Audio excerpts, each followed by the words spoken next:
Dan di saat Nabi Muhammad mulai dicabut nyawa beliau oleh malaikat Israel, Nabi Muhammad mengatakan, mahadha, apa ini wahai Israel? Malaikat Israel kemudian menjawab, ya Rasulullah, itu adalah sakaratul maut.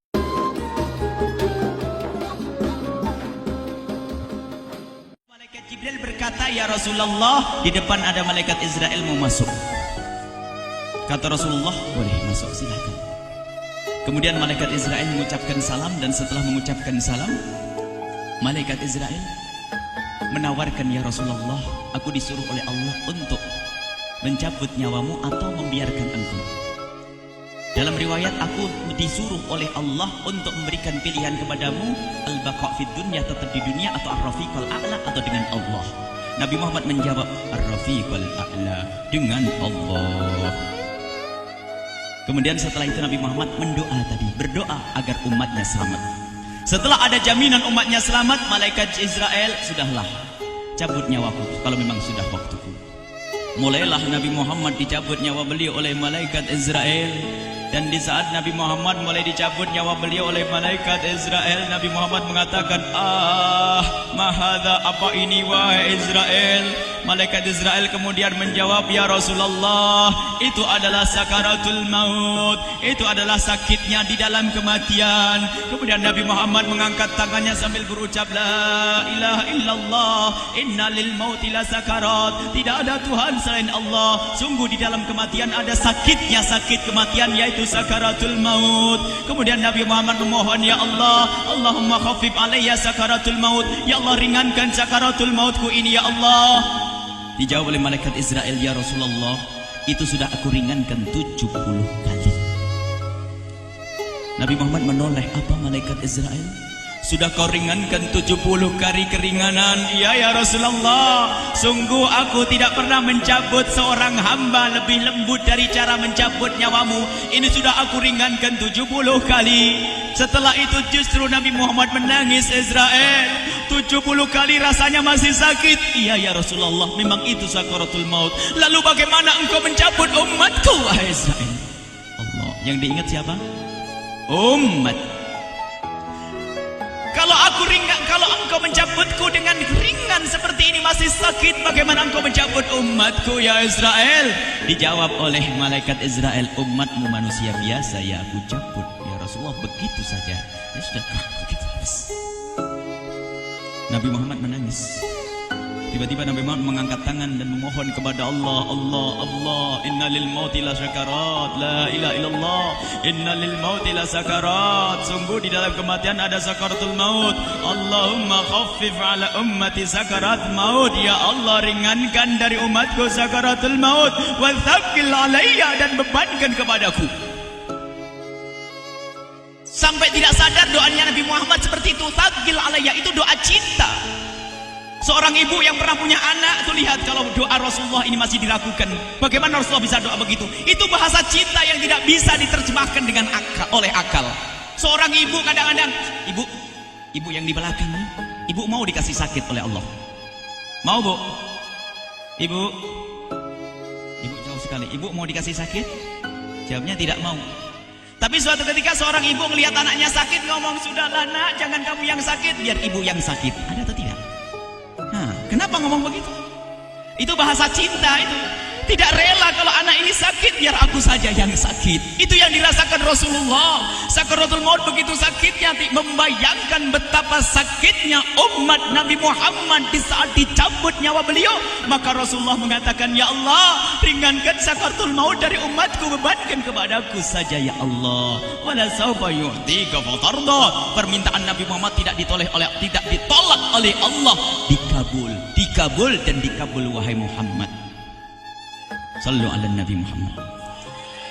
Dan benar, sakaratul maut kita ditahan oleh Rasulullah, ditanggung oleh Rasulullah, sehingga digambarkan oleh Imam Bukhari di saat Nabi Muhammad dicabut nyawa beliau, Siti Aisyah yang ada di situ. Rasulullah berada di pangkuan Siti Aisyah, yang saat itu Siti Aisyah melihat keringat dingin keluar dari kening Rasulullah. Siti Aisyah tidak pernah melihat keringat keluar seperti itu.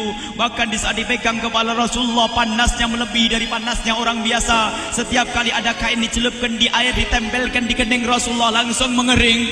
Saat itu Nabi Muhammad mengucapkan kalimat la ilaha illallah innal mauti lasakarat. Kemudian Nabi Muhammad berpesan dengan banyak pesan, dan di antara pesan Rasulullah adalah akri minni ala ummati salam, akri minni salam ala ummati wa ala man ittaba'ani wa ala man tabi'ani min ila yaumil qiyamati. Aku titip salam kepada umatku dan orang yang mengikutiku sampai hari kiamat. Sadari salam Rasulullah. Sebelum meninggal masih ingat titip salam. Salam kepada siapa? Bukan salam kepada siapa-siapa, tapi salam kepada kita. Maka mari kita mengucapkan salam kepada Rasulullah, karena Rasulullah sudah salam duluan kepada kita. Mari kita sejenak bersalam kepada Rasulullah dan hadirkan Rasulullah ada di mata kita dan di hati kita. Mari kita bersama-sama mengucapkan salam. Assalamualaikum ya Rasulullah. Assalamualaikum ya Rasulullah. Assalamualaikum ya Habiballah. Assalamualaikum ya Nabi Allah. Rasulullah mengucapkan salam untuk kita. Dan di saat itu Rasulullah keringat dingin keluar, maka oleh Siti Aisyah diusap. Oleh Siti Aisyah diusap, bayangkan saat itu Nabi Muhammad di pangkuan Siti Aisyah dan diusap oleh Siti Aisyah. Siti Aisyah berkata, keringat Rasulullah mengucur deras hingga aku usap, dan aku usap dengan tangannya Rasulullah. Diusap dengan tangannya Rasulullah. Siti Aisyah memegang tangan Rasulullah sendiri yang digunakan untuk mengusap keringat Rasulullah. Sahabat bertanya, Aisyah, kenapa harus dengan tangan Rasulullah tidak dengan tanganmu? Lihat jawab Siti Aisyah, karena tangan Rasulullah lebih lembut dari tanganku. Sallu ala Nabi Muhammad. Masih sempat nyanjung itu sahabat Nabi. Dalam keadaan begitu masih menyadari kelembutan tangan Rasulullah, jasad Rasulullah, kemuliaan Rasulullah sallallahu alaihi wasallam. Dan aku lebih menginginkan bahwasanya yang menyentuh jidat Nabi Muhammad adalah tangan yang paling mulia di dunia dan di akhirat. Siti Aisyah enggak berani menyentuhkan. Pengennya yang disentuhkan di kening Rasulullah adalah tangannya Rasulullah sallallahu alaihi wasallam. Kemudian setelah itu Nabi Muhammad merasakan sakit yang sangat untuk kita. Kemudian Nabi Muhammad mengangkat tangan tinggi-tinggi mengucapkan la ilaha illallah innal mauti lasakarat. Tiba-tiba tangan itu semakin turun dan ditangkap oleh Siti Aisyah. Dan di saat tangan itu jatuh di tangan Siti Aisyah, kemudian tiba-tiba paha Siti Aisyah merasakan berat kepala suci Rasulullah. Dan saat itu Siti Aisyah sadar bahwasanya Rasulullah sudah kembali kepada Allah Subhanahu wa taala. Sallu ala Nabi Muhammad. Siti Aisyah bingung di saat melihat seperti itu. Ditaruh pelan-pelan wajah Rasulullah, sambil menangis lalu berkata, Rasulullah sudah meninggal. Para sahabat Nabi pada bingung. Sayyidina Ali tiba-tiba terduduk, nggak bisa berdiri. Sayyidina Utsman nggak bisa ngomong. Ada orang Sayyidina Zaid berkata, aku baru melihat Rasulullah. Setelah ini aku tidak mau melihat lagi selain Rasulullah. Ya Allah, butakan mataku. Aku tidak ingin aku kotori mataku dengan selain Rasulullah. Dan dibutakan oleh Allah. Bermacam-macam kejadian saat itu. Madinah heboh, luar biasa dengan meninggalnya Rasulullah sallallahu alaihi wasallam. Dan sungguh meninggalnya Nabi Muhammad adalah menghidupkan hati yang mati kalau orang faham. Tiba-tiba Sayyidina Abu Bakar datang. Setelah Sayyidina Umar mengatakan, siapa yang mengatakan Muhammad meninggal akan aku penggal lehernya. Jangan seperti orang-orang Nabi Muhammad sekarang lagi pergi seperti waktu Musa pergi kepada Tuhannya, kepada Allah, nanti akan kembali kepada kita. Muhammad belum meninggal. Ini adalah karena kecintaan Sayyidina Umar bin Khattab, tidak ingin Nabi Muhammad pergi. Tiba-tiba datang Sayyidina Abu Bakar As-Siddiq lalu masuk ke kamarnya Rasulullah, lalu masuk kepada Rasulullah, kemudian mengecup kening Rasulullah. Dan Sayyidina Abu Bakar berkata, ya Rasulullah, tibta hayyan wa mayyita. Ya Rasulullah, engkau tetap harum dalam keadaan hidup dan harum setelah meninggal dunia. Sallu ala Nabi Muhammad.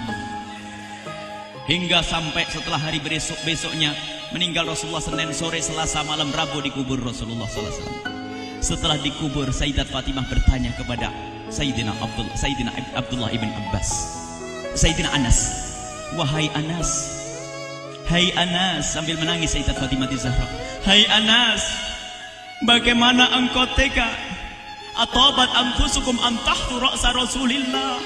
Apakah engkau rela menaburkan debu di atas kepala Rasulullah?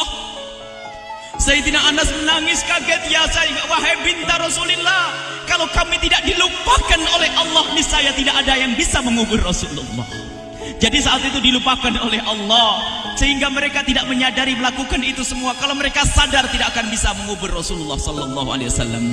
Ini yang diungkapkan oleh Sayyidina Anas, kalau seandainya kami tidak dilupakan oleh Allah, niscaya kami tidak akan mampu mengubur Rasulullah sallallahu alaihi wasallam.